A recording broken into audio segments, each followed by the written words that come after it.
And this one is a really cool competitive deck builder that actually has 2 layers to your deck building.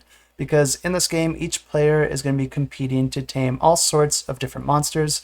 And there's a whole bunch of different biomes that you can include in the game. You'll be able to mix and match these biomes however you want, with each of the biomes having its own deck of monsters that you'll be including in the game. But the way this game works is that each player is going to be starting with their own player board, as well as 1 starter tamed monster, and then 10 starter untamed monsters. And you're going to be building your untamed monster deck as the game goes on through a drafting mechanism that happens each round.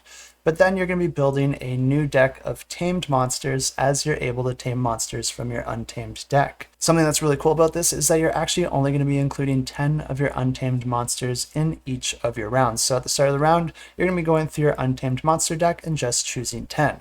From those 10, you're going to be shuffling them together and then creating a river of cards with all those cards put face down. Your river of cards is going to get put above your own personal player board, and then you're going to be using your actions in order to reveal those cards, move them onto your own personal player board where they can potentially be tamed, and then moving any tamed ones below your player board, which get added to your monster team. Each of the monsters that you're moving around can also have all sorts of different effects and abilities that can be activated at different points in this process.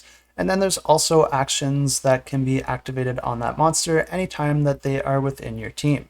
I did mention that you do start with 1 tamed monster at the start of the game, which means that you can already start with a monster added to your team at the start of the first round. But there's just a little more that you need to know about the monsters, and that's that each of them do come with an amount of victory points, and each of them do come in different levels, which indicate how difficult they are to tame. Because in order to tame a monster, you need to move it to your own personal player board, and then you also need to discard a number of monsters equal to the level of the monster that you want to tame.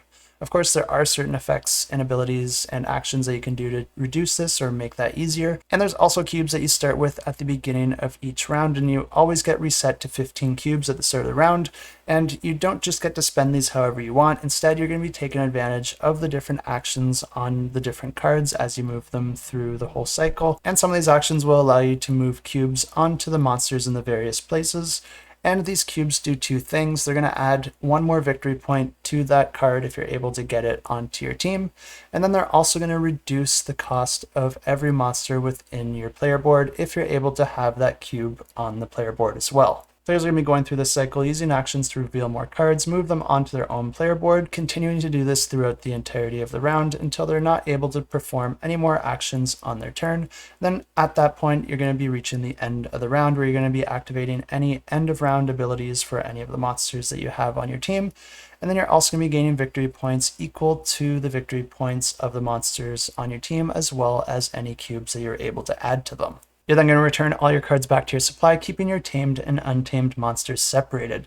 Players will then get dealt new cards from one of the other biomes, with each player getting a hand of cards, choosing one, and then handing the remaining cards to the player beside them. This continues until all the cards are drafted, and then players are going to be adding those new cards to their untamed deck of monsters, going through it, choosing 10 that they want to use in the following round, and the game continues like this. Player with the most victory points at the end of the game wins the game, and if this one does sound interesting to you, you can check it out. I have links in the description below.